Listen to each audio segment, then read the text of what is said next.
દૈનિક સુસમાચાર ગુરુવાર 20 ફેબ્રુઆરી 2025 માર્ક 8:27-33। જ્યારે ઈસુ તેમના શિષ્યો સાથે ગામમાં જતા હતા ત્યારે તેમણે પૂછ્યું, હું કોણ છું તે વિશે તમે શું કહો છો? પીટરે હિંમત અને પ્રેમથી ભરપૂર જાહેર કર્યું, તમે ખ્રિસ્ત છો।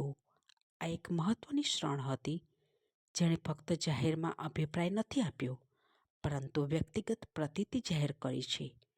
જો કે પીટર અન્ય ઘણા લોકોની જેમ એક દુન્યવી મસીહાની અપેક્ષા રાખતા હતા, જે ઇઝરાયલને મુક્ત કરશે, પીડાતા સેવકને બદલે પીડાતા મસીહાનું પ્રકટીકરણ।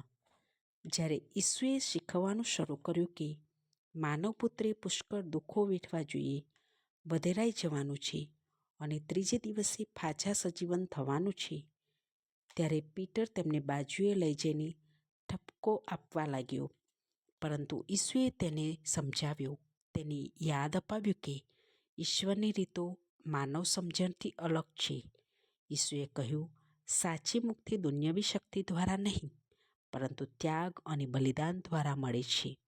તેમનો માર્ગ કૃષ્ણ અને પ્રેમનો માર્ગ હતો। ઈસુ, મારા પ્રભુ, હું તમને પ્રેમ કરું છું। તમને અનુસરવા માટેની હાકલ કેટલી સુંદર અને જીવનદાયી છે। ફક્ત શબ્દોમાં જ નહીં, પણ તમે જે રીતે ચાલ્યા તે રીતે પ્રેમ, ત્યાગ, બલિદાન અને ઈશ્વરની ઈચ્છાને સંપૂર્ણ સમર્પિત જીવન। પીટરની જેમ હું મારા પૂરા હૃદયથી કહેવા માગું છું કે તમે ખ્રિસ્ત છો।